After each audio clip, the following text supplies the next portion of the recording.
할렐루야, 아멘. 오늘도 귀하고 복된 주일날 주의 몸된 교회는 우리 쉬었다가 가는 게 오신 여러분들 진심으로 환영하고 축복합니다.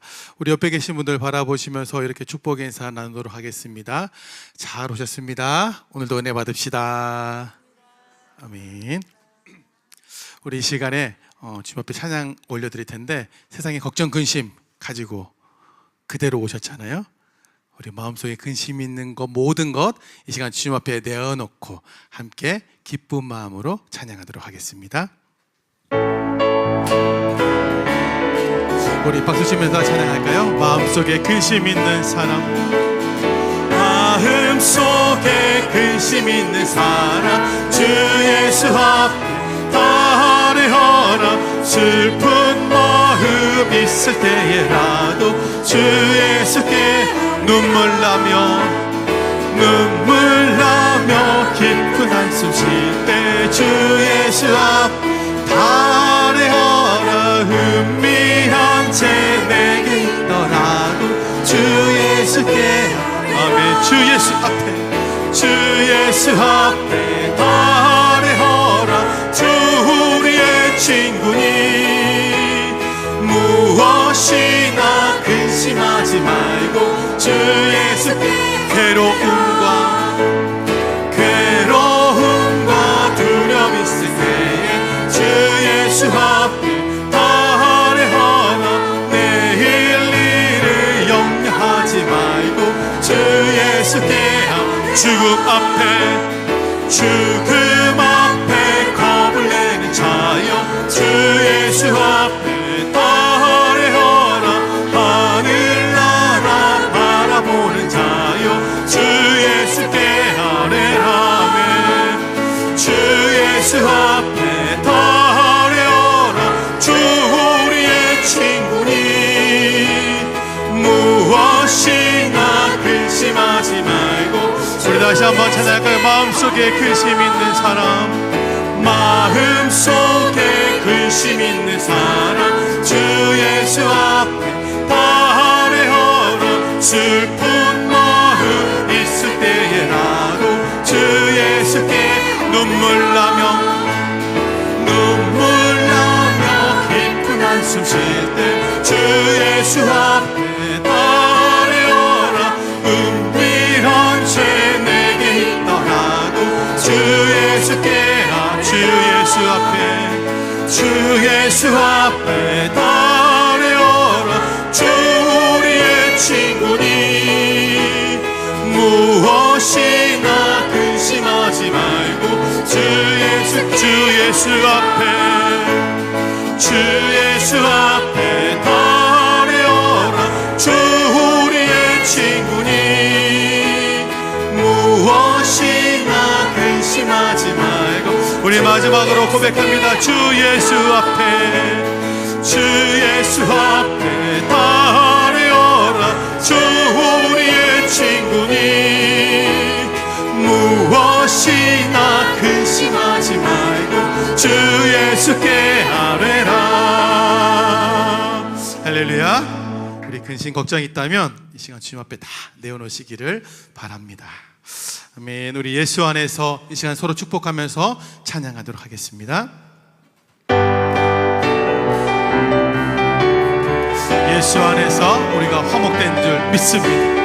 예수 안에서 우리 화목됐네. 예수 안에서 우리 화목됐네. 하나님의 영광 함께 누릴 소망이. 할렐루야. 예수 안에서 예수 안에서 우리 기뻐합니다. 예수 안에서 우리 기뻐하네. 예수 안에서 우리 기뻐하네.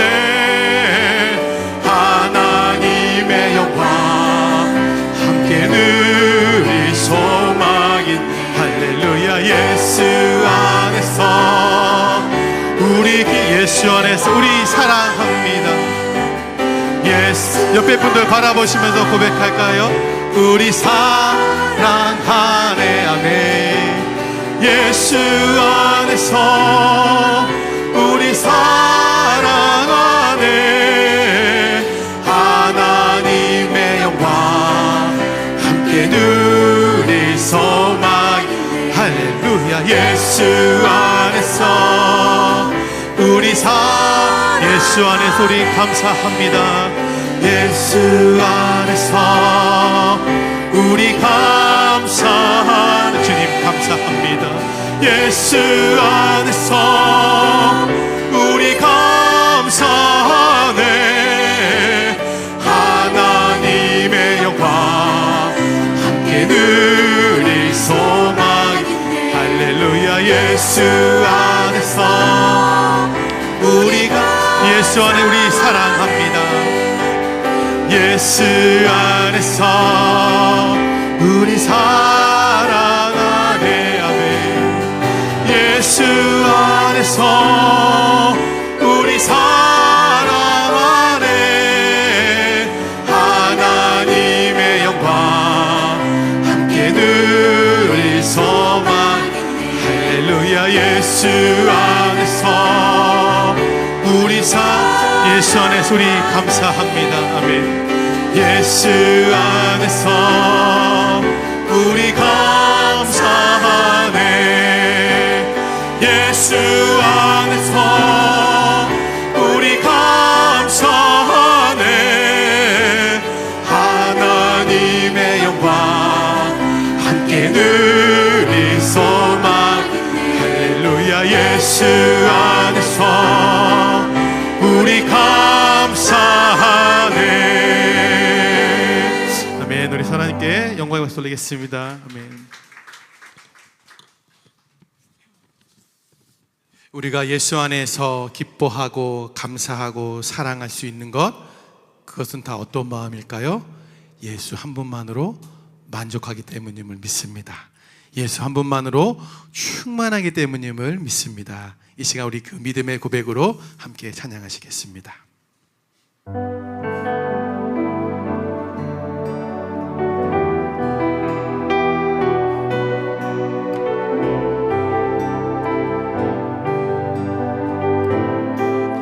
무명이어도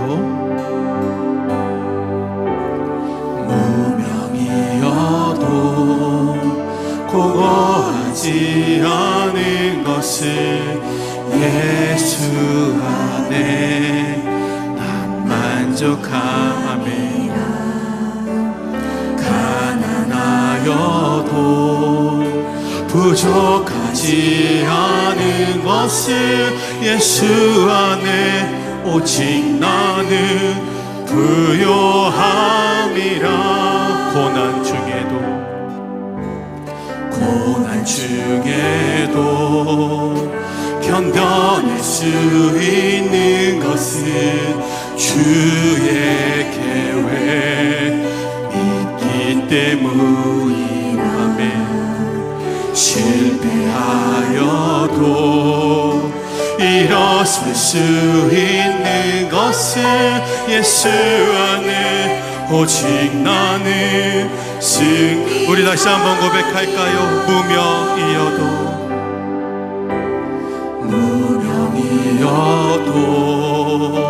공허하지 않은 것은 예수 안에 난 만족함이라며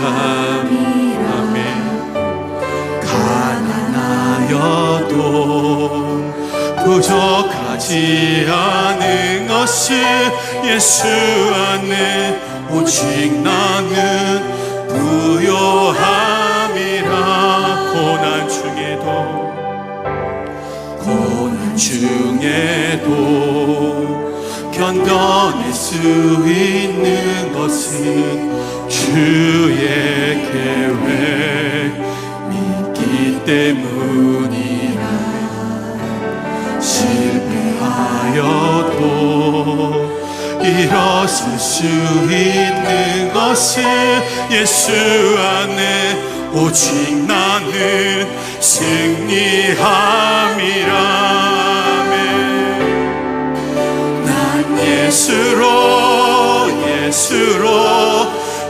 예수로 충만하네. 난 예수로 충만하네. 난 예수로 충만하네. 내 변화왕 내 안에 살아계신. 내 몸이 약해도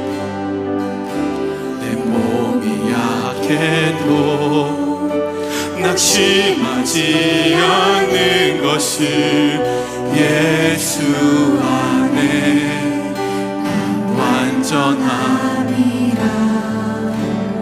화려한 세상 부럽지 않은 것이 난 예수로 충만함이라.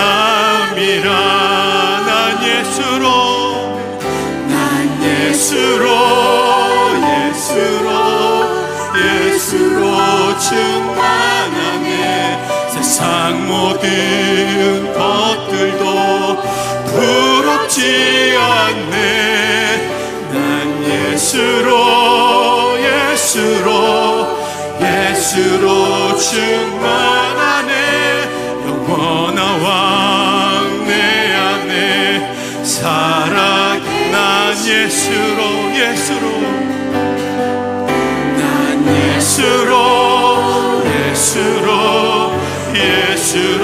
충만하네. 세상 모든 풍파도 두렵지 않네. 난 예수로 충만하네. 영원한 왕 내 안에 살아. 난 예수로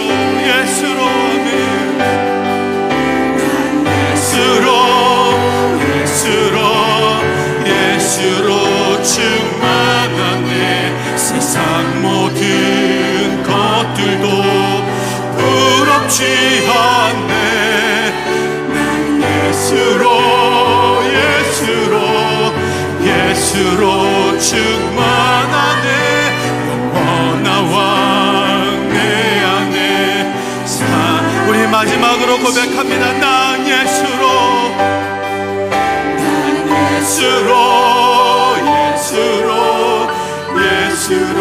충만하네. 세상 모든 풍파도 두렵지 않네. 난 예수로 충만하네. 영원한 왕 내 안에 살아.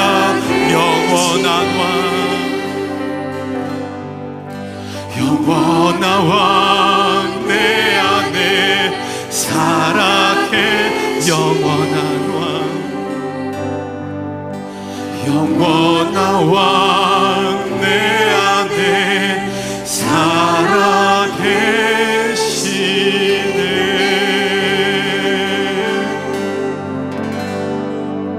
아멘. 이 시간에 우리 그런 예수님 한 분만으로 만족하면서 하나님 앞에 예배 드립니다.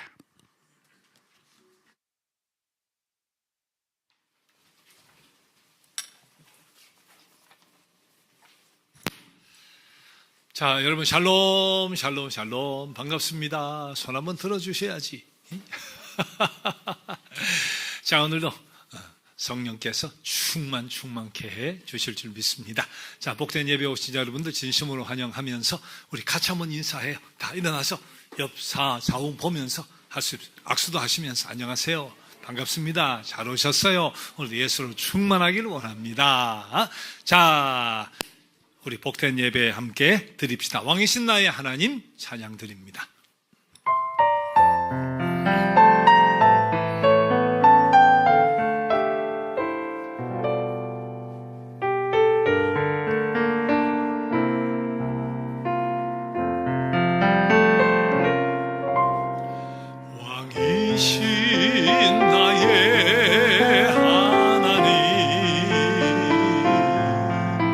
내가 주를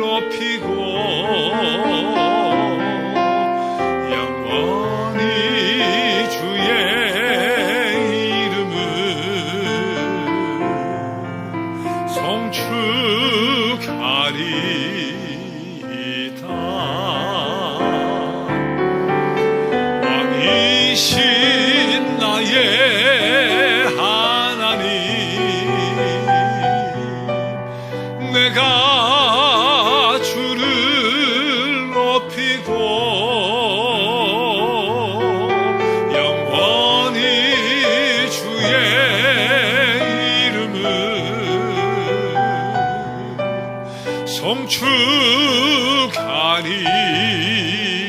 송축하리이다.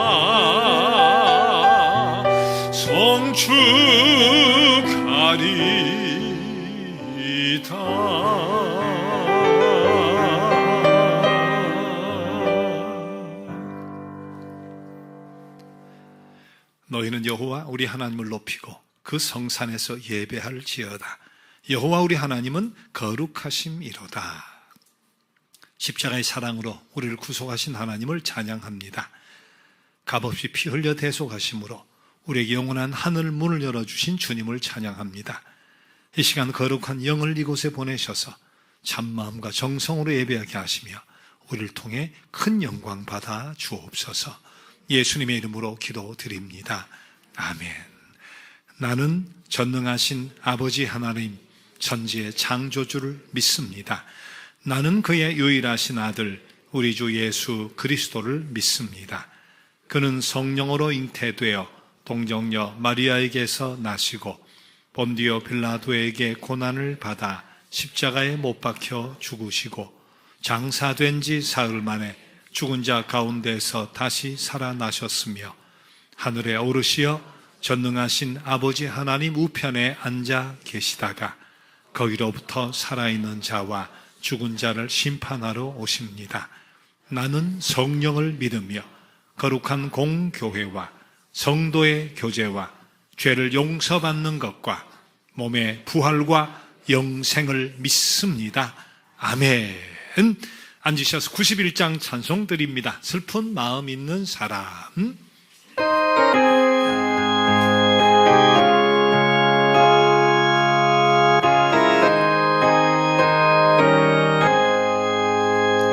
슬픈 마음 있는 사람 예수 이름 믿으며 영원토록 변함없는 기쁜 마음 얻으리. 예수의 이름은 세상의 소망이요 예수의 이름은 천국의 기쁨일세. 거룩하신 주의 이름 너의 방패 삼아라. 환난 시험 당할 때에 주께 기도드려라. 예수의 이름은 세상의 소망이요 예수의 이름은 천국의 기쁨일세.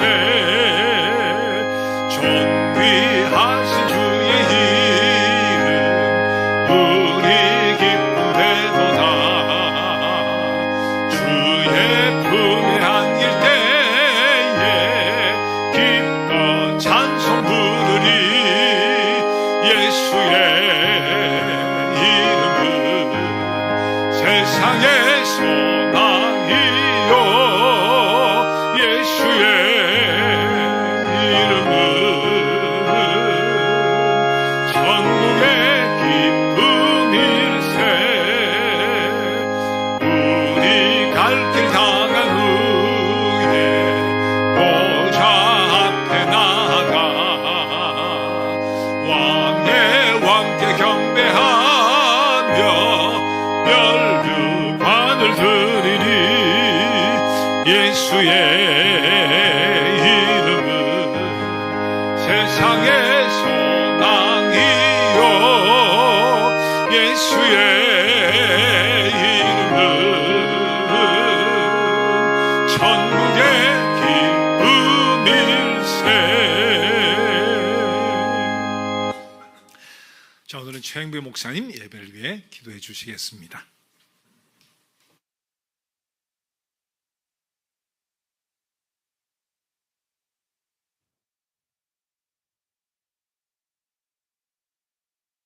함께 기도하시겠습니다.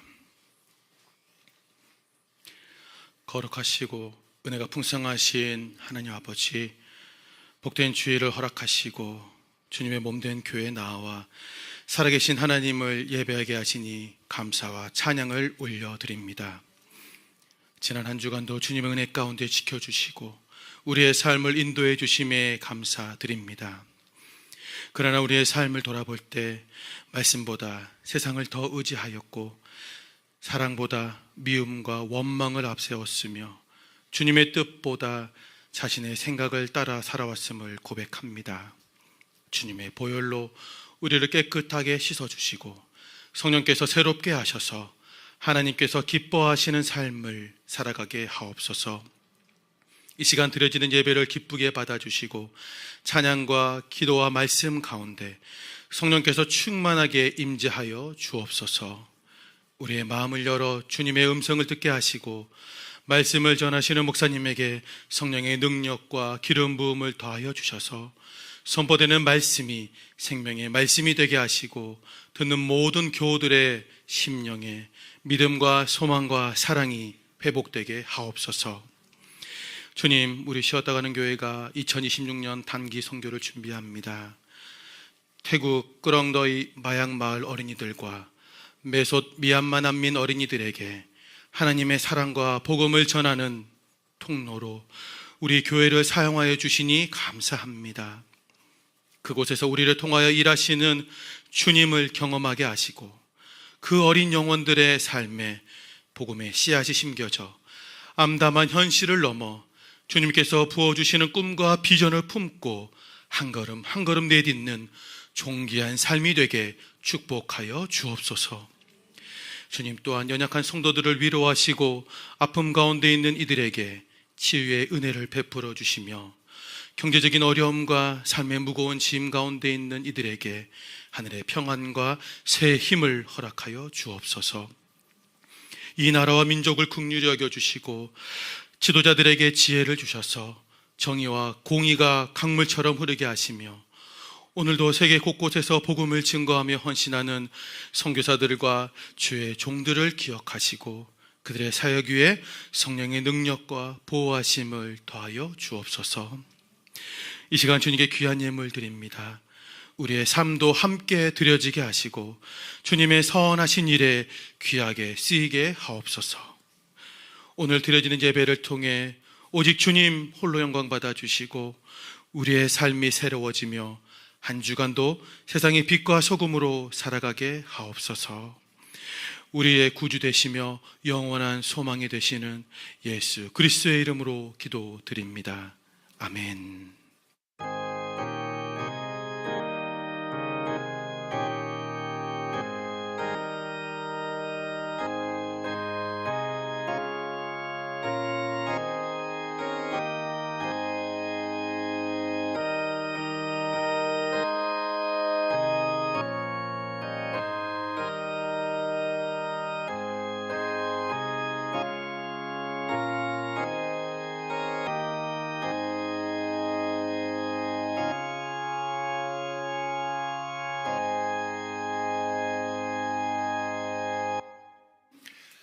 오늘은 찬양단에서도 수고하시는 김아람 교우님 주의 사랑으로 귀한 찬양으로 하나님께 영광 돌려드리겠습니다.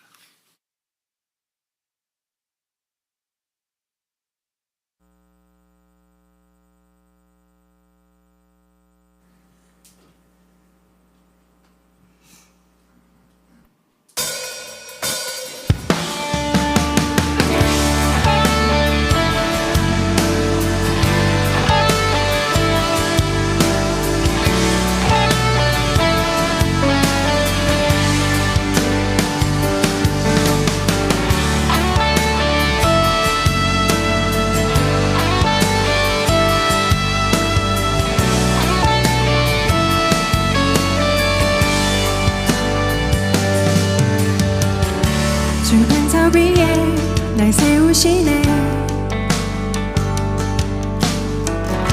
모래같이 부서진 나를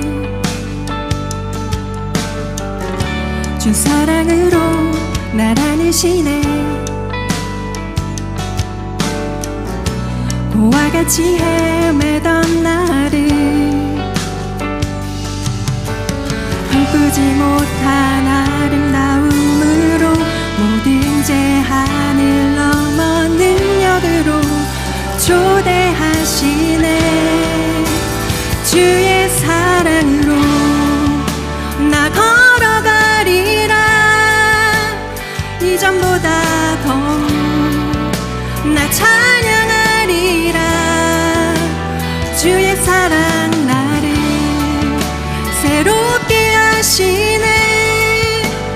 터져나오는 나의 고백, 주 사랑합니다.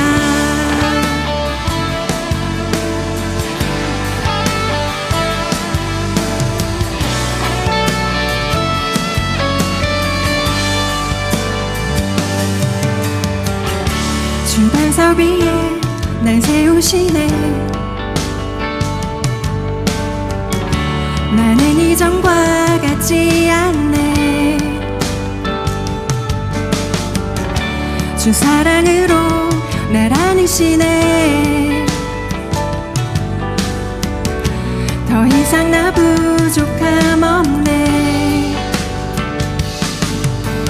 꿈꾸지 못한 아름다움으로 모든 제한을 넘어 능력으로 초대하시네. 꿈꾸지 못한 아름다움으로 모든 제한을 넘어 초대하시네. 주의 사랑으로 나 걸어가리라. 이전보다 더욱 나 찬양하리라. 주의 사랑 나를 새롭게 하시네. 터져나오는 나의 고백, 주 사랑합니다. 주의 사랑으로 나 걸어가리라. 이전보다 더욱 나 찬양하리라. 주의 사랑 나를 새롭게 하시네. 터져나오는 나의 고백, 주 사랑합니다. 우와, 주 사랑합니다.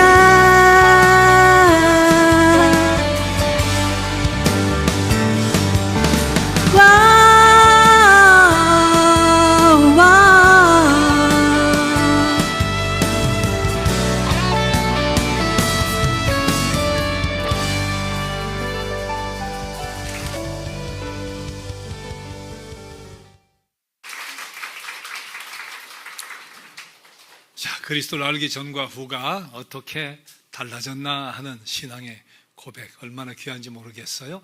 능력으로 초대해 주시고 주의 사랑 안에서 걸어가겠다고. 그런데 어디서 이런 찬양을 들어요? 난 듣도 보도 못한 찬양들이 계속 나와서 참 대단해. 얼마나 찬양에 젖어 사는지 깜짝깜짝 놀라요. 너무 감사합니다. 자, 지난 주간에는 칠레와 브라질 사이에 남미에 볼리비아라고 하는 나라가 있잖아요. 그때 아르코 아리스 지역이라고 하는 곳에 학교가 어린아이들이 12시에 수업이 마친대요. 그 2시, 3시도 아니고 12시에 마치는데 학교에 점심도 안 주고 마친대요. 그러니까 부모들은 뭐 일 나가고 하면 아이들이 점심도 먹지 못하고 방치가 된다는데, 그래서 아이들 30명을 월수금 점심 제공하고 저거 이제 주방시설 건물 바꾸고 해서 식료품 비용 우리 1년분을 지원을 했어요. 학용품 등 지원을 해서 저렇게 보고가 왔습니다. 아프리카 기인이라는 나라 있죠. 칸칸 지역에 역시 저소득층 어린이 공부방을 지원을 했는데 60명 어린이들이 1년 동안 먹을 우유 우리 지원을 했고요. 교과서, 학용품, 칫솔, 치약, 보건용품, 또 방충망 저런 시설을 지원을 했습니다.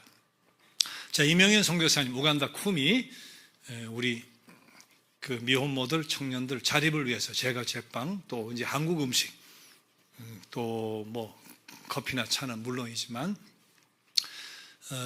장사가 좀 세워둬서 잘 되니까 주인이 어쨌든 막 올려가지고 몰아내고 본인이 하려고 그 와중에 선교사님 열심히 노력해서 지원을 받아 땅을 구입을 했어요.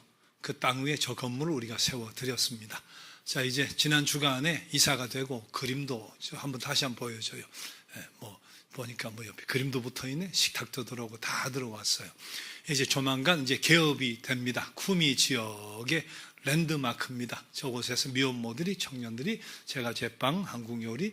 지난번에도 제가 제빵 배운 친구 호텔에 스카우트해서 갔어요.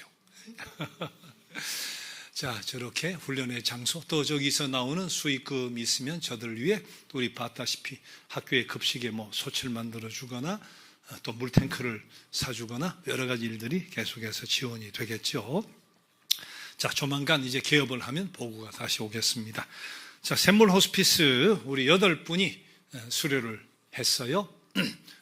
마지막 수료 날은 남진아 교우님은 참석을 못했지만 처음엔 참석을 했고요. 자, 저렇게 공부를 잘 하고 왔습니다.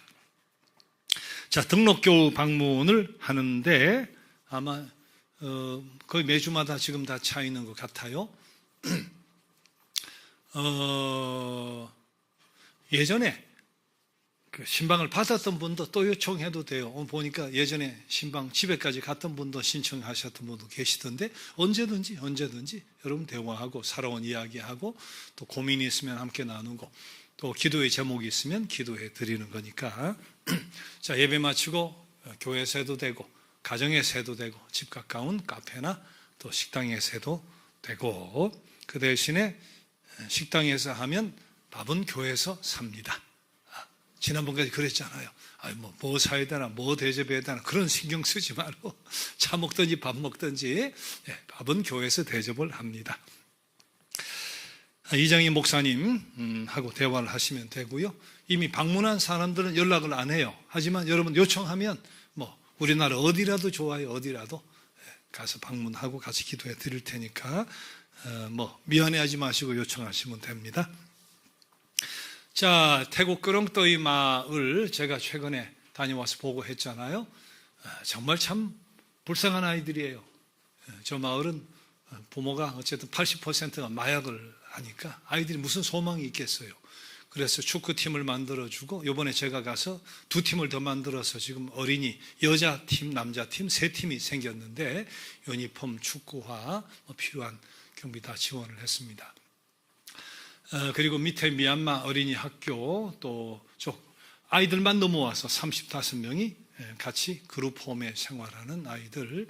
미얀마 사람들은 양쪽 두 나라에서 버림을 받은 거예요. 자기 조국에서 버림을 받은 거고 내지는 군부 쿠데타에 항거했다가 도망을 나왔으니까 저기는 지금 불법 체류자니까 또 태국에서도 사실은 사람 대접을 못 받는 거니까 저 아이들이 무슨 죄가 있어요. 그 엄마 뱃속에 태어난 죄밖에 없는데 저런 삶을 사는 아이들에게 위로해주고 좀 꿈과 소망을 저런 상황 속에 우리도 6.25를 경험하고 일제 밑에 있고 처참한 상황 속에서도 꿈과 소망을 가지고 오늘 여기까지 왔는데 자, 그런 꿈과 소망을 잘 불어넣어주는 그런 단기 선교가 되기를 바라고 또 그런 내 직업을 가지고 지난번도 보니까 몇 분 모였는데 직업과 다 연결이 되더라고요. 여러분 혹시 그런 달란트가 있으면 좋고 그렇지 않아도 어쨌든 맡겨주면 가서 꿈과 소망을 함께 불어넣겠다는 심정을 가진 분들 한 방에 2분 주무셔야 되니까 14명 정도 목회자 빼고 선착순입니다. 선착순. 그래서 오늘 예배 온 분과 실시간으로 예배 드리는 분들만 이 소식을 지금 제일 먼저 받아요. 뒤에 신청서가 있어요. 밖에 주보함 위에 여러분 바로 쓰시면 되고 그리고 12시 15분에 저 용지가 텔레톡방에 올라갑니다. 12시 15분이니까 예배 마친 분들이 먼저 쓰면 돼. 15분 전에 예배 마칠 거예요. 자, 그리고 텔레톡방을 통해 기록을 하고 이정현 목사님에게 거기에 전화번호가 텔레톡방에 올라갑니다. 바로 보내면 선착순으로 14명 정도 받겠습니다. 물론 너무 많으면 10월 달에 태국 방학이 10월 한 15일쯤 된다고 했죠. 정말 가고 싶은데 꿈과 소망을 주고 싶은데 억울하다 말이지 잠을 못 자겠다 이런 분들 많이 계시면 10월 달에 또 가면 돼요. 자, 일단은 신청을 해 주시고 이게 낸 뒤에도 내가 14명 속에 들어갔나 모르니까 일단 내시면 돼. 내면 너무 많으면 다음에 봉사할 기회를 또 찾도록 하겠습니다.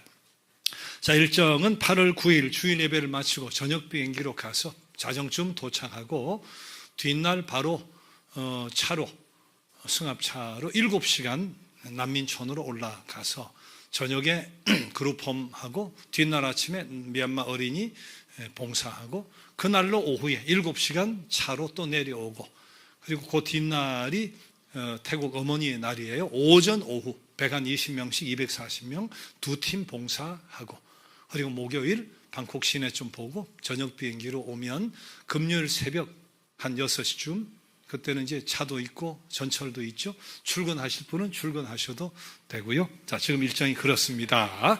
금요일 날 지난번에 출근한 사람 있었어요. 몽골 갔다가 새벽에 오니까 바로 출근을 그런 분들 계셨으니까 물론 금요일 빼면 토요일 주일이니까 한 주간 쉬시면 좋긴 하지만 그런 방법도 있다 말씀을 드립니다. 지난번 4박 5일 몽골 120만 원이었는데 이번엔 비행기도 훨씬 더 오래 타지만 하루가 늘었지만 똑같이 120만 원으로 책정을 하고요. 부족한 부분이나 있으면 교회에서 정성스러운 헌금들을 우리 선교를 위해 모아진 거니까 그렇게 보충을 하도록 하겠습니다. 자, 오늘은 사도행전 지금 읽어가고 계시죠? 지난 한 주간 보셨던 말씀 가운데 사도행전 17장, 18장 그리고 고린도전서 2장 세 부분의 말씀을 봅니다. 자, 먼저 사도행전 17장 16절에서 23절입니다.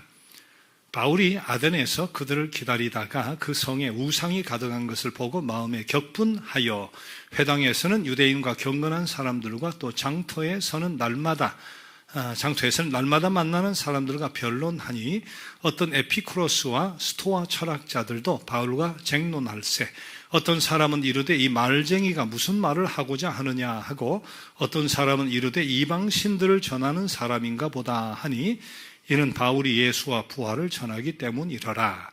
그를 붙들어 아레오바고로 가며 말하기를 내가 말하는 이 새로운 가르침이 무엇인지 우리가 알 수 있겠느냐. 내가 어떤 이상한 것을 우리 귀에 들려주니 그 무슨 뜻인지 알고자 하노라 하니 모든 아덴 사람과 거기서 나그네된 외국인들이 가장 새로운 것을 말하고 듣는 것 이외에는 달리 시간을 쓰지 않음이더라. 바울이 아레오바고 가운데 서서 말하되 아덴 사람들아 너희를 보니 범사에 종교심이 많도다. 내가 두루다니며 너희가 위하는 것들을 보다가 알지 못하는 신에게라고 새긴 단도 보았으니 그런즉 너희가 알지 못하고 위하는 그것을 내가 너희에게 알게 하리라. 자, 이어서 18장 18절 말씀입니다.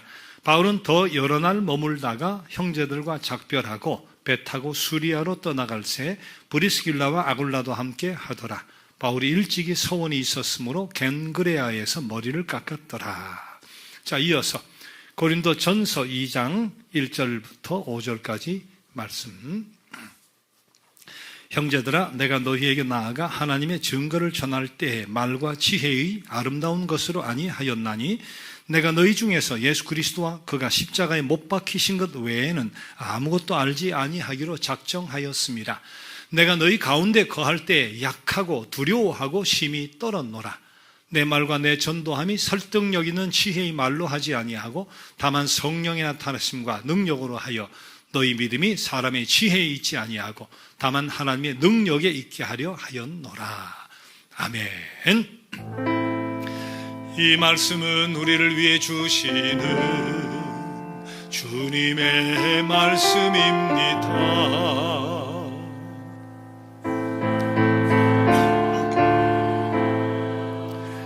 이 말씀으로 지친 영혼 힘을 얻고 진리를 깨달아 주의 길 가게 하소서. 아멘.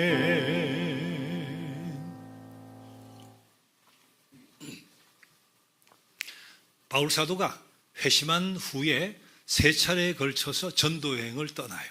자, 그런데 이제 두 번째 전도여행을 갔을 때 헬라의 도시들을 방문하게 되는데 유럽에 이제 첫 발을 내딘 곳이 이제 빌립보.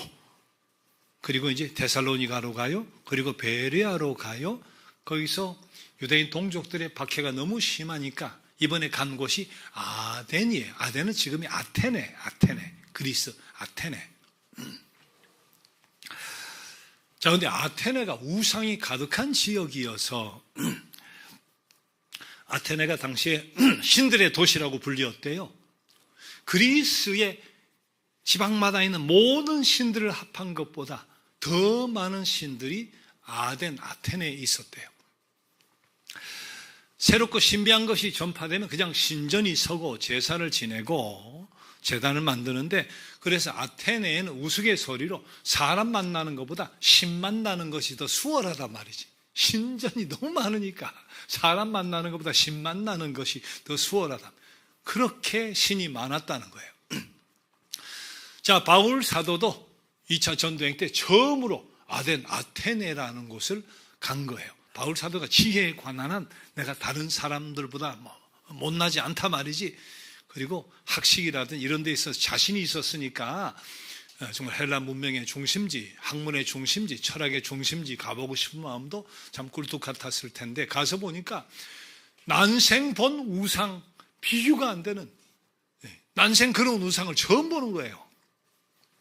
자, 그래서 17장 16절을 보면 절하는 어리석은 인간을 보고 우상을 보니까 막 분노가 생겼대. 분노가. 바울이 아덴에서 그들을 기다리다가 그 성에 우상이 가득한 것을 보고 마음에 격분하여 그 많은 우상을 난생 처음 본 데다가 사람들이 우상 가서 절하고 제사하고 이러니까 화가 났는데, 아마 이 의본은 예수께서 예루살렘에 올라가셨을 때 성전에 장사하는 사람들이 있었잖아요. 그걸 보고 화가 나서 채찍을 휘두르고 상을 엎어버리고 만민의 기도하는 집을 도적의 소굴로 만들었다고 화내었던 그 의분, 그 격분 같은 거였을 거예요. 자, 그런데 단순한 분에 그친 것이 아니라 저들이 불쌍한 거예요. 저렇게 사는 저들이 불쌍한 거예요. 긍휼의 마음으로 당연히 뭘 했겠어요? 복음을 전했겠죠. 자, 바울 사도가 거기서 복음을 막 전하니까 사람들이 듣다가 끌고 아레오바고로 가자 말이야. 아레오바고로 가자 하고 아레오바고 언덕으로 데려갔대요. 아레오바고는 아테네의 큰 돌 언덕인데 거기서 보면 아테네 신전이 바로 보입니다. 자, 아레오바고 언덕에는 누가 모이느냐? 오늘 성경에 나오죠. 에피쿠로스 학파라는 철학자 있었죠. 스토아 학파라는 철학자들, 그런 철학자들이 모여가지고 쟁론하고 토론하는데, 그러니까 거기에는 어쩐 사상적인 혹은 실질적인 지도자들이 모이는 곳이다, 그렇게 볼 수 있어요. 그러니까 그것이 사실 로마의 원로원 같은 역할, 원로원이 물론 있지만 원로원 같은 역할을 하는 곳이기도 하고 법정 같은 역할을 하는 곳이기도 하는 그런 특별한 곳인데, 바울 사도가 담대하게 그곳에서 복음을 전합니다. 자, 바울 사도가 복음을 전한 내용이 뭐냐? 오늘 17장 24절 사도행전에 잘 나타나 있는데, 서두가 너희들이 알지 못하고 위하는 그 신에 대해서 내가 알게 주리라 하고서 17장 24절 보니까 제일 먼저 한 이야기, 하나님은 우주와 만물을 창조하신 분으로서 천지의 주제시라. 당시 헬라는 다신론이었어요. 범신론이었어요. 근데 뭐예요? 우주 만물을 창조하신 유일신이다. 하나님이 신 중의 신이고 유일신이다, 그렇게 선포를 한 거죠. 자, 그리고 당시 헬라인들은 인간이 만든 최고의 신전이라든지 그런 희생 제사로 신을 행복하게 할 수 있고, 이 신을 인간의 손으로 이렇게 만들 수도 있고 만질 수도 있다, 그렇게 생각을 했는데, 바울 사도가 17장 24절 5절에서 하나님은 손으로 지은 전에 계시지 않으며 또 무엇이 부족한 것처럼 사람의 손으로 섬김을 받으신 것이 아니다. 헬라 신과는 차이가 있죠. 사람 손으로 만들고 만지고 섬기고, 아니 그런 분이 아니다 말이죠. 자, 그리고 사도행전 17장 25절 26절, 하나님은 만민에게 생명과 호흡을 주셨으며 모든 족속을 한 혈통으로 만드셔서 온 땅에 살게 하셨다, 그렇게 선포해요. 당신의 아테네 사람들은 우리가 아티카 본토에서 난 그런 그 흙으로 만들어졌기 때문에 다른 족속과는 다르다, 그렇게 이야기했는데 뭐라 그래요? 모든 족속을 한 혈통으로 만들었다 말이지. 만민 똑같이 생명과 호흡을 주셨다, 그렇게 이야기했으니까 저들의 생각과 다른 거죠. 자, 마지막 한 가지 17장 27절 28절 그는 우리 각 사람에게서 멀리 계시지 아니하시며 우리가 그를 힘입어 살며 기도하며 존재한다. 사람에게 멀리 계시지 않는다. 그 뭐 가까이 하나님 언제나 우리 인간에 가까이 계셔서 우리를 지켜보시고 삶을 주관하시고 섭리하신다. 그런 뜻이에요. 그런데 당시의 철학이나 당시의 사상은 뭐냐? 신은 우주를 창조하고 떠났어요. 그리고 간섭을 하지 않는다. 자연신론, 이신론이라고 하는 거였기 때문에 하나님 가까이 계셔서 간섭하시고 돌보신다. 이게 완전히 반대되는 이야기죠. 자, 이런 이야기를 듣고 있던 철학자를 비롯해서 그동안 모여있던 많은 사람들에게 반응이 세 가지가 있었는데 사도행전 17장 32절 이하에 보면 첫째, 복음에 대해 조롱하는 사람들이 많더라. 십자가에 죽으시고 사람이 다시 부활을 했고 그게 그리스도고 말이지. 어리석은 말이다 말이지. 조롱하는 사람이 많더라. 자, 두 번째는 다시 기회가 되면 한 번 더 들어볼게 하는 사람이 있더라. 자, 세 번째는 가장 적은 인원인데 복음을 순수하게 받아들인 사람이 있었어요. 사도행전 17장 34절 몇 사람이 그를 가까이 하여 믿으니 몇 사람이. 자, 우리도 복음을 담대히 증거해야 돼요. 때를 얻든지 못 얻든지 결과는 하나님께 맡기고 복음을 열심히 책임적으로 정성을 다해서 결과에 대해서 너무 신경 쓰지 말고 결실의 열매를 얼마나 맺을 수 있나 그런 거 따지지 말고 우리가 책임적으로 복음을 전해야 되잖아요. 나만 그리스도를 바라보고 나 하나만 묵묵히 제 길을 간다면 하나님이 기뻐하시는 일 아니에요. 은혜 받은 그리스도인의 바른 자세도 아니죠. 우리가 바울 사도처럼 쟁론을 하면서 말이지 변론을 하면서 그렇게 복음을 전할 수는 없다 할지라도 우리가 하나님을 자랑하는 거, 주님을 자랑하는 거, 우리 교회를 자랑하는 거, 내가 경험한 신앙을 자랑하는 거, 이것은 할 수 있는 일이니까 우리가 기억해야 됩니다. 하나님은 내가 나 하나만으로 구원받는 것을 절대로 만족하지 않는다. 하나님 나 한 사람 구원받는 것으로 절대로 만족하지 않는다.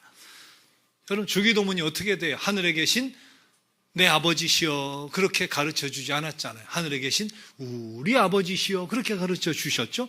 요한복음 3장 16절 너무 잘하는 말씀. 하나님이 나를 이처럼 사랑하사 독생자를 주셨다가 아니라 하나님의 세상을 사랑하셔서 독생자를 주셨다 그랬어요. 디모데전서 2장 4절 하나님은 내가 구원을 받으며 진리를 아는 데 이르기를 원하시느니라 그렇게 가르쳐 주지 않고 하나님은 모든 사람이 구원을 받으며 진리를 아는 데 이르기를 원하시느니라. 그러니까 하나님은 나 하나 구원받는 것으로 절대로 만족하지 않으신다. 자, 또 하나. 그리고 하나님은 교회 안에 들어와서 예배하는 자들만으로 기뻐하지는 않으신다. 우리 잃어버린 양의 비유 알잖아요. 100마리 양을 가지고 있어 하나를 잃어버렸대요. 목자의 이야기. 잃어버린 양이 너무 걱정이 되어가지고 밥도 먹을 수가 없고 잠도 잘 수가 없고 말이지. 집에 들어갈 수도 없는 것이 하늘 아버지의 심정이다. 그게 한 마리 잃어버린 양의 비유니까. 하나님 세상을 아까 봤죠? 또 외우고 있죠? 하나님 세상을 이처럼 사랑하사 독생자를 주셨다. 하나님 세상을 사랑했다. 무슨 말? 하나님 전 세계를 내려다보시고 전 세계를 사랑하셨다면 우리의 사랑도 우리의 꿈도 전 세계를 향해야 되는 거다. 당연한 거예요. 하나님 한 마리 잃어버린 양을 걱정하셨다면 우리의 심정도 하늘 아버지의 심정이 돼야 되는 것이다. 어느 시대나 교회가 건강하고 성령 충만했을 때는 철저히 회개했어요. 그러니까 자신이 먼저 믿은 예수를 나누어 주려고 애를 썼어요.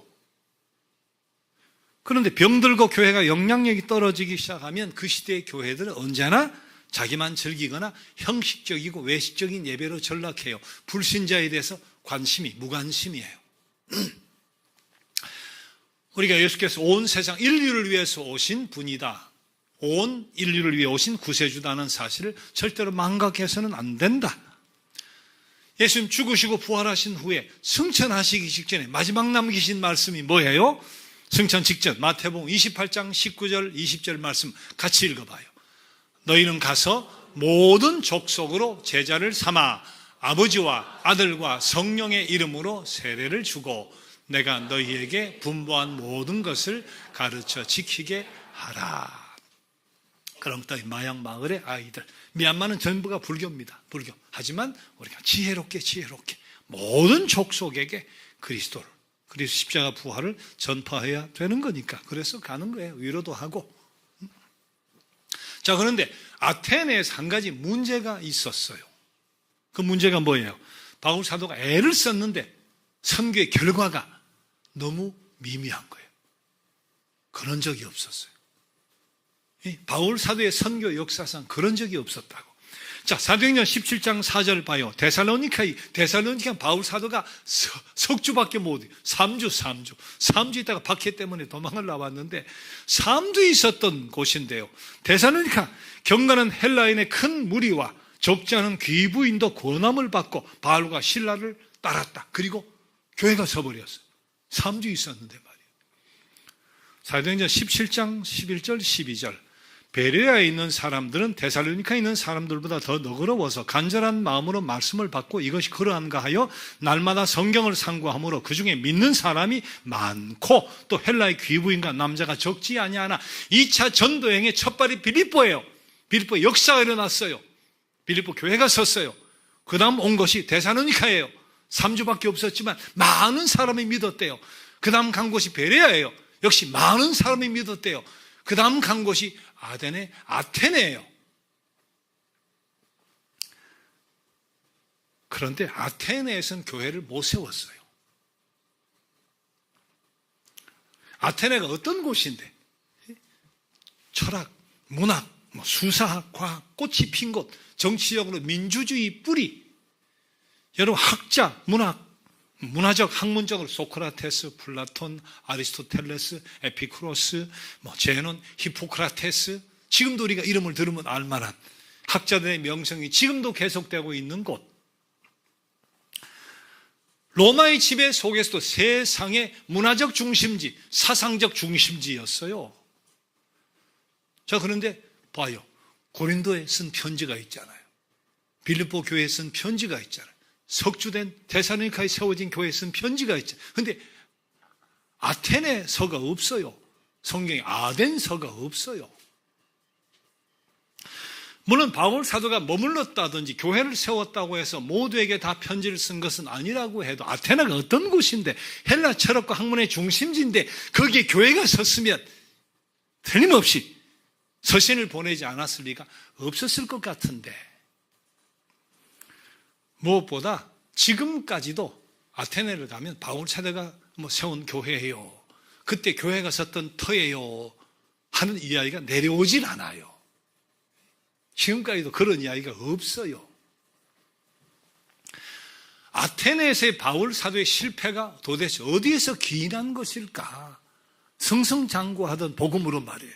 가는 곳곳마다 교회가 서고 말이에요. 허다한 무리가 두 손 들고 회개하고 그리스도 앞으로 돌아오는데 아테네의 실패가 도대체 어디에서 기인한 것인가? 스스로 결론을 내립니다. 아하, 내가 인간의 지혜와 사람의 말에 의지했기 때문이다. 내가 지혜면 한지혜 하거든요. 가말리엘 문화생의 말이지. 내가 대단한 지혜자로서의 한지혜 하는 사람인데 말이에요. 이 아테네에 가서 지혜에 있는 사람들, 철학사를 모아놓고 한 지혜로 뭔가 해보려고 했는데 내가 인간의 지혜를 가지고 인간의 말을 가지고 저들을 설득하려고 한 것, 이것이 바로 실패의 원인이라고 스스로 진단을 한 거예요. 아테네 사람들이 종교적이었기 때문에 말했죠. 사람보다 신이 많다고 말이야. 신을 막 만들어 놓고 말이지.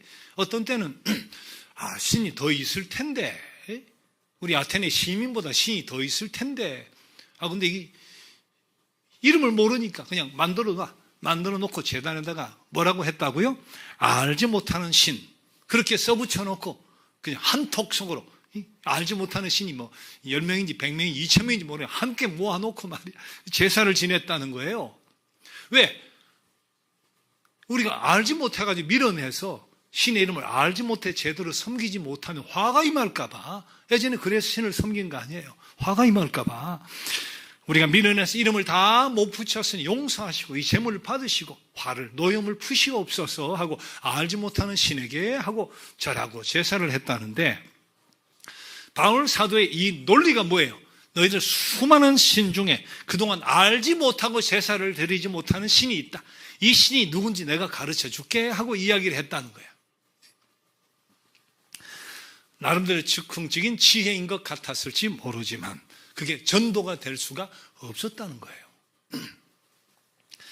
바울 사도가 낙담하게 됩니다. 두려움 속에 잠기게 돼요. 내가 왜 실패했을까? 내 방법이 옹졸했나? 내 지식이 모자랐나? 번민하기 시작을 해요. 자, 그리고서 아테네에서 교회를 세우지 못하고 그 다음 간 곳이 고린도예요. 고린도에 가서 복음 전파를 망설입니다. 왜? 자신이 없어졌어요. 고린도전서 2장 3절에 이런 고백이 있습니다. 내가 너희 가운데 거할 때, 아테네에서 고린도에 와서 거할 때 약하고 두려워하고 힘이 떨었다. 왜? 의기소침해져 버린 거예요. 아테네 실패로 의기소침해진 거예요. 그래서 고린도에서 뭘 했어요? 천막 깁는 일을 했어요. 천막 깁는 일. 그러면 최소한의 활동을 하게 됐는데 왜 바울 사도가 잠잠하고 침묵했는가? 아테네에서 실패로 마음이 약해져 버렸어요.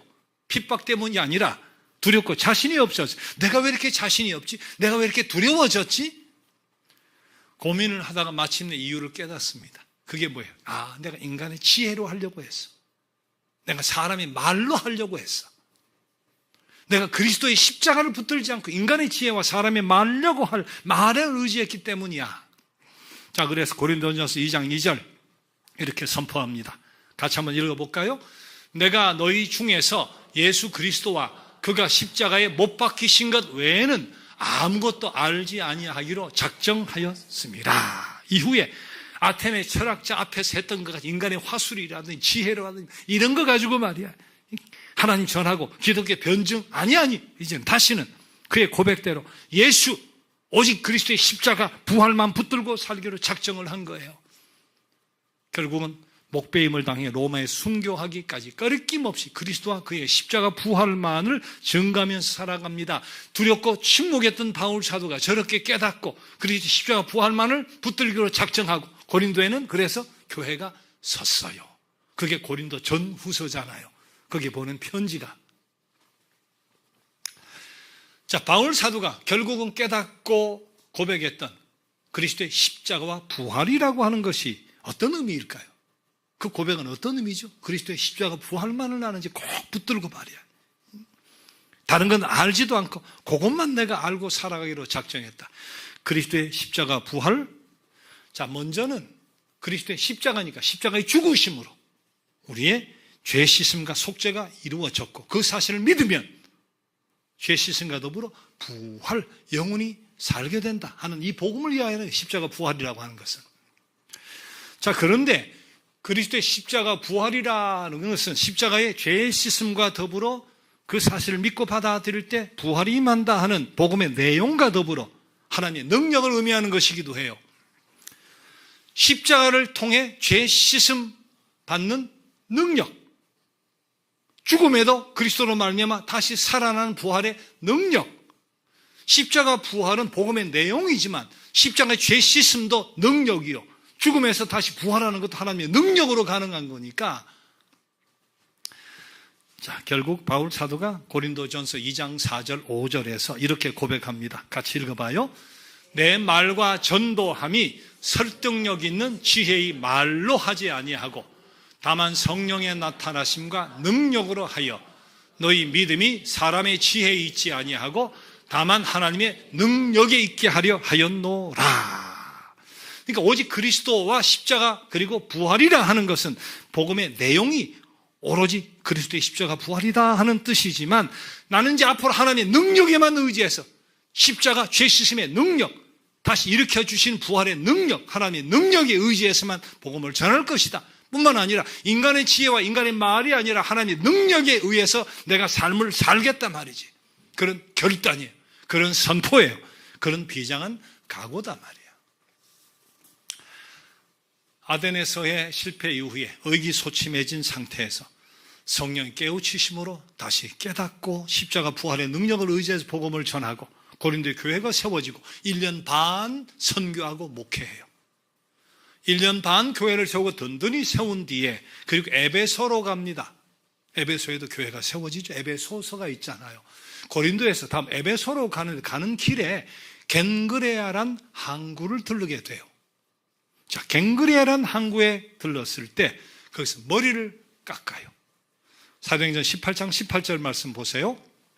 바울은 더 여러 날 머물다가 형제들과 작별하고 배 타고 수리아로 떠나갈새. 고린도에서 떠났어요. 에베소로 가는 길이에요. 브리스길라와 아굴라도 함께 하더라. 바울 일찍이 서원이 있었으므로 겐그레아에서 머리를 깎았더라. 머리를 왜 깎았을까요?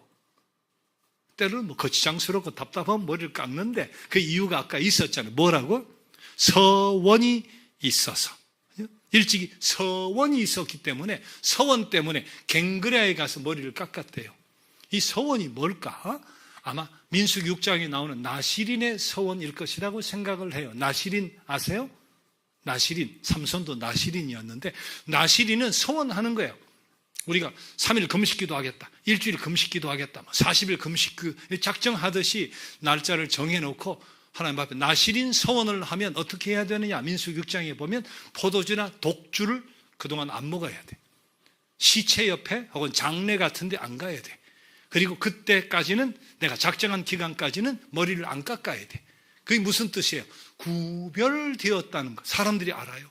잔치가 있고 뭐 머리를 남자가 이렇게 기르니까 아, 저 사람 나시는 서야겠네. 구별됐네. 요 기간 동안 거룩하게 살아보려고 구별했네. 알게 돼요. 3년 할 수도 있어요. 7년 할 수도 있어요. 물론 며칠 할 수도 있겠죠. 바울 사도가 어느 정도 서원을 했는지는 모르겠는데 신약시대에 와서는 거기다 하나 더 붙여줘서 나시린 서원 속엔 그 기간 동안 고기를 안 먹는 것이 추가가 됐어요. 자, 철저히 구별되어서 내 요 기간 산다. 아마 바울 사도가 아데네스 실패 이후에 시리에 잠겨 있을 때 성령께서 다가오셔서 그 사실을 깨닫게 하시고 두려워하지 말아라, 침묵하지 말아라, 말해라. 십자가 부활을 붙들고 말해라 말이지. 그 은혜로 새 힘을 얻었어요. 새로운 삶을 살게 되고 용기가 생기고 주신 은혜가 감사하고 감사해서 하나님 제가 요 기간 동안 나시린으로 살겠습니다 하고 서원을 했던 것 같아요. 근데 그 기간 끝난 것이 아마 갱그레아라는 곳에 가서 그 기간이 끝났나 봐요. 그러니까 긴 머리를 깎는데 그것은 단순히 깎는다는 것보다도 앞에서도 말씀드린 것처럼 머리를 깎으면서도 이젠 하나님 능력에 의지해서만 내가 복음을 전할 겁니다. 인간의 지혜와 말로 하지 않고 하나님의 능력에 의해서만 내가 삶을 살아갈 겁니다. 그런 결단의 표시의 머리 깎음, 그런 어떤 비장한 각오의 표시로서의 머리 깎음 아니었을까 싶습니다. 제가 30대에 갱그레아 항구에 간 적이 있어요. 거기 가서 머리를 깎지는 못해. 이발사가 없어요, 항구라.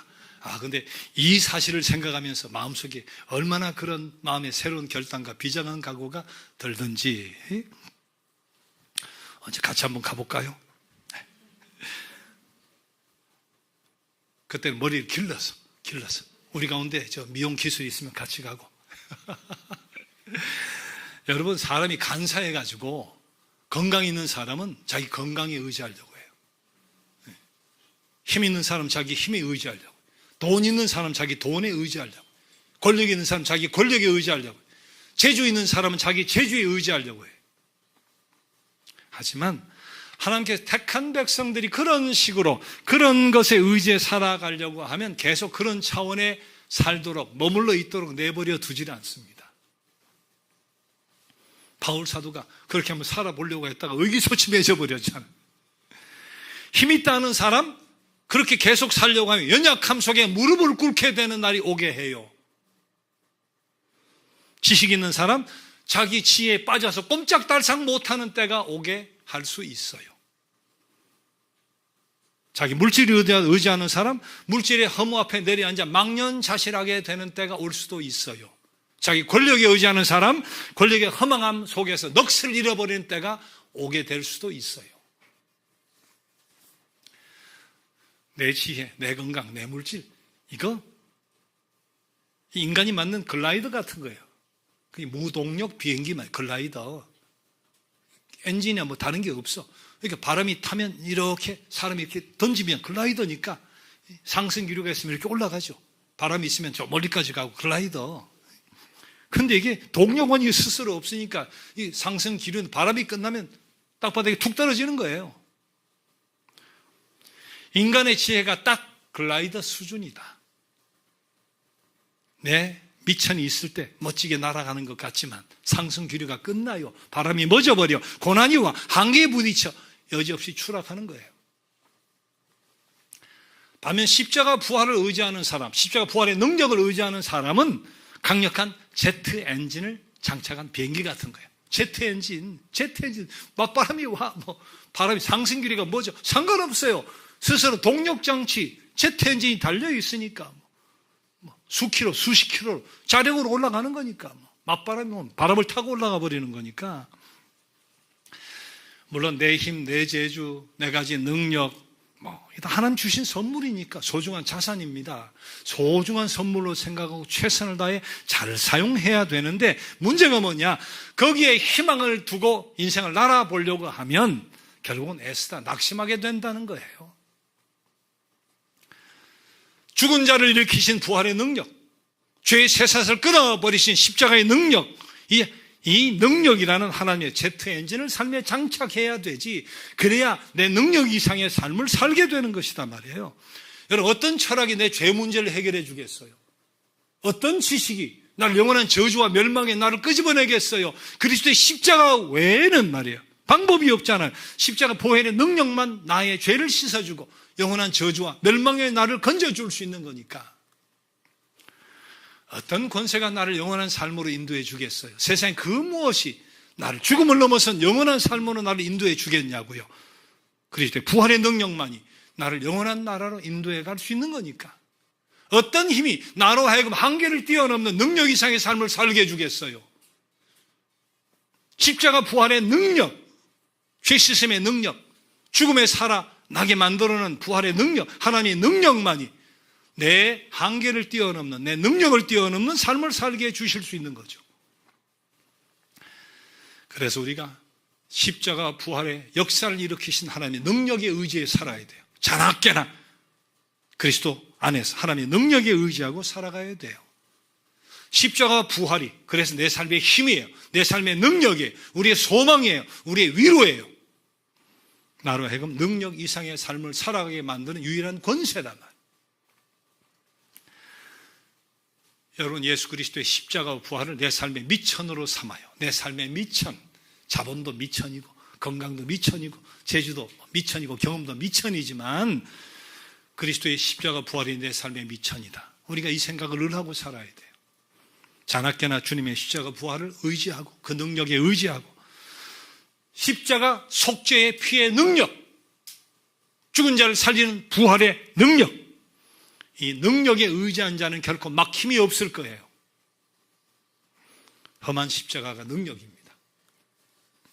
부활의 주님이 능력이에요. 혹 여러분 중에 지금 바울이 경험했던 인생의 아테네에서 실패를 맛보고 계신 분 계세요? 그 실패를 맛보고 고린도 어두운 천막 밑에 천막 깃고 앉아있는 분 계세요? 내 지식이 모자랐나? 내 방법이 서툴렀나? 스스로 자책하면서 두려워 떨고 계신 분 계세요? 낙심하지 마세요. 바로 지금이 내 지혜의 등불을 끄고 하나님의 거대한 태양을 맞이할 때다. 그때가 말이에요. 내 지혜의 등불을 끄고 하나님의 거대한 태양을 맞이할 때다. 내 능력 내려놓고 십자가의 부활의 능력을 삶의 진짜 미천으로 삼을 때, 여러분 가진 자원 그 이상의 삶을, 여러분 가진 그 능력 그 이상의 삶을 살아가는 그런 복된 삶의 주인공이 될 수 있을 줄 믿습니다. 오늘의 말씀으로 만든 글인데 같이 한번 읽어보고 말씀을 마칠까 싶어요. 오늘 제목이 내 지혜의 끝에서 시작되는 하나님의 능력이죠. 같이 한번 읽어봅시다. 아테네의 화려한 지혜가 저물고 고린도의 어두운 천막 및 외로운 밤이 찾아올 때 나는 비로소 내 등불을 끕니다. 내 지식의 미천은 바닥이 나고 내 방법의 한계는 절벽이 되었으나 낙심치 않음은 거대한 태양이 떠오르기 때문입니다. 나의 죄를 씻기는 오직 십자가의 보혈뿐이요 나를 영혼으로 이끌기는 오직 부활의 권세뿐이니 이제 내 손에 무력한 자원을 내려놓고 주님의 능력을 내 삶의 진짜 미천으로 삼습니다. 험한 십자가가 나의 힘이요 부활의 주님이 나의 유일한 소망이시니 내 작은 스케일을 넘어 하나님의 기적 속으로 오늘도 믿음의 발걸음을 당당히 내딛습니다. 우리의 고백이 되기를 원합니다. 자, 함께 일어나셔서 지난주에도 드렸던 찬양인데 주가 일하시네, 주가 일하시네, 함께 찬양 드립시다.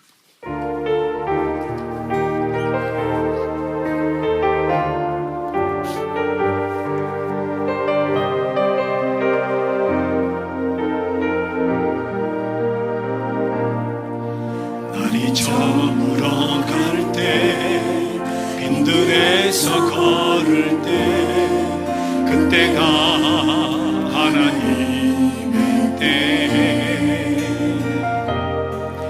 내 힘으로 안 될 때, 빈손으로 걸을 때, 내가 고백해 여호와 이래. 주가 일하시네, 주가 일하시네, 주께 아끼지 않는 자에게. 주가 일하시네, 주가 일하시네, 신뢰하며 걷는 자에게. 우리 모인 이곳에 주님 함께 계시네. 누리네 아버지 은혜. 적은 떡과 물고기 내 모든 걸 드릴 때 모두 고백해 여호와 이래. 주가 일하시네, 주가 일하시네, 주께 아끼지 않는 자에게. 주가 일하시네, 주가 일하시네, 신뢰하며 걷는 자. 1절만 다시 한번 해요. 날이 저물어 갈 때, 날이 저물어 갈 때, 빈들에서 걸을 때, 그때가 하나님의 때. 내 힘으로 안 될 때, 빈손으로 걸을 때, 내가 고백해 여호와 이래. 주가 일하시네, 주가 일하시네, 주가 일하시네, 주께 아끼지 않는 자에게. 주가 일하시네, 주가 일하시네, 신뢰하며 걷는 자. 주가 일하시네, 주가 일하시네, 주가 일하시네, 주가 일하시네, 주께 아끼지 않는 자에게. 주가 일하시네, 주가 일하시네, 신뢰하며 걷는 자에, 신뢰하며 걷는 자에게, 신뢰하며 걷는 자. 다시 한번 신뢰하며 걷는 자에게, 신뢰하며 걷는 자에게.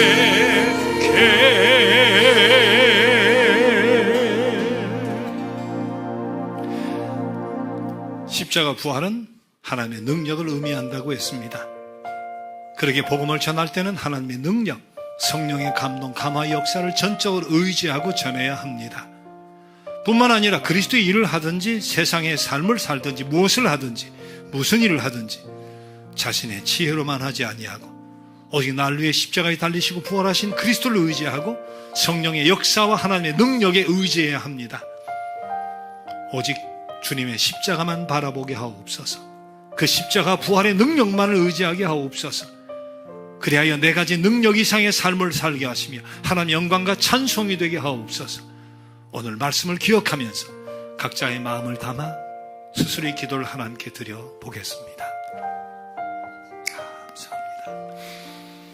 아버지 하나님, 주신 능력, 주신 재주, 주신 힘을 가지고 최선을 다해 사용하게 하옵소서. 묻혀두지 않게 하시고, 주신 달란트를 묻혀두지 않게 하시고, 정성을 다해 선물을 소중히 여기며 사용하게 하옵소서. 그러나 그 선물에 내 인생을 걸고 내 목을 걸고 내 전부를 걸지 않게 해주시기 원합니다. 그 선물을 주신 근원이신 우리 하나님, 그 선물을 선물로 주신 달란트를 주신 우리 주님 앞에 의지하고 그 능력에 의지하고 그 힘에 의지해 살아갈 수 있는 저희가 되기 원합니다. 그리스도의 날개 밑에 늘 머물러 있으며 묵묵하게 주님 앞에 나아가며 묵상하며 공연하심을 얻기를 원하며 때를 따라 돕는 은혜를 사모하면서 앙망하고 바라보고 보좌 앞으로 나아가며 깊은 관계 속에 살아가는 그 능력과 힘에 의지하려고 하는 최선을 다한 다짐, 최선을 다한 교제가, 최선을 다한 끔이 주님 끊임없이 이어지게 하시고 굵어지게 하시고, 아버지 하나님 그 능력 가운데 능력 이상의 삶, 한계를 뛰어넘는 삶을 살아내는 십자가의 용사가 되게 하여 주옵소서. 주님 부활했습니까? 십자가에 있습니까? 우리 모두에게 삶의 승리로 나타나게 하시며 아버지 그 삶을 통해 큰 영광 받으시며 주의 귀한 일을 마음껏 감당하며 주의 이름을 마음껏 증거하는 복된 삶이 되게 하여 주옵소서. 주의 능력으로, 성령의 능력으로 감사하시며 함께 하시며 역사하여 주옵소서. 아멘.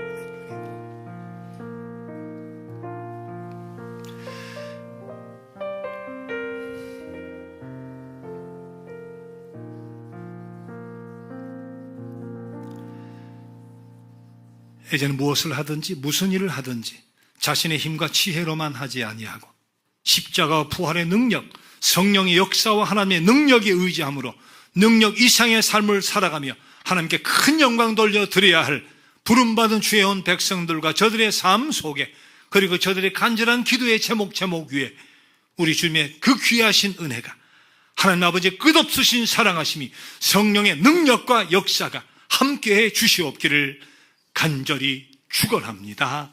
아멘. 아멘.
주 예수 앞에